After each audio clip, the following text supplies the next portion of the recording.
హిందువుల్ని ఎంత అవమానించినా, హిందూ దేవుళ్ళని ఎంత వెటకారం చేసినా సరే, హిందువులు మన మాట వింటారు, మనం చెప్పినట్టు పడుంటారన్నటువంటి ధైర్యమే వ్యవస్థని వాళ్ళ చెప్పు చేతల్లో ఉండేలా చేస్తుంది. ఇప్పుడు తాజాగా చూస్తే సనాతన ధర్మానికి సంబంధించినటువంటి మూలాలలో ఒకటిగా భావించేటటువంటిది ఆహ్, తమిళనాడులో ట్రెడిషనల్‌గా మురుగన్ ఆలయానికి సంబంధించి తిరుపరాంకుంద్రం అనేటటువంటి ప్రదేశంలో దీపం పెట్టడం అన్నటువంటిది ఒక సంప్రదాయం ఉంది. హిందువులందరూ కలిసి దీపాలు పెడతా ఉంటుంటారు.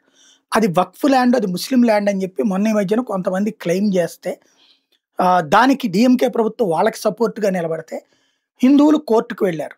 అది కోర్ట్‌లో మీరు తేల్చుకోండి. ఈలోపు అక్కడ మా దీపం మేము పెడతాము, పెట్టనీయండి అని కోర్ట్ దీపం పెట్టడానికి అనుమతిస్తూ ఆహ్, తగిన ఏర్పాట్లు చేయమని ప్రభుత్వాన్ని ఆదేశించింది.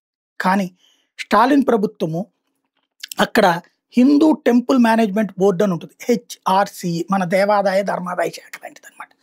వాళ్ళకి అప్పజెప్పినట్టు నటిస్తే వాళ్ళు మేము పర్మిషన్ ఇవ్వమని చెప్పారు. వాళ్ళు అక్కడ అనుమతి ఇవ్వలేదు. దాంతో పెద్ద వివాదం. హిందువులెళ్లి దీపం పెట్టడానికి ప్రయత్నించడం, పోలీసులు వాళ్ళని లాఠీ చార్జ్ చేయడం, దీపం పెట్టనీయకుండా ప్రభుత్వమే చూడటం. అంటే కోర్టే ఆదేశించినా కూడా హిందువులను మేము అవమానిస్తాం, హిందువుల సంస్కృతిని అడ్డుపడతాం, హిందువుల యొక్క కార్యక్రమాలకు అడ్డుపడతాం. అదే సమయంలో ముస్లింలకి తోడుగా నిలబడతాం, ప్రేరణగా నిలబడతాం. హిందువులను అవమానించడం ద్వారా ముస్లింలను పోలరైజ్ చేసి ఓట్లు సంపాదిస్తామనే ధోరణి అక్కడ స్టాలిన్ ప్రభుత్వం చేస్తోంది.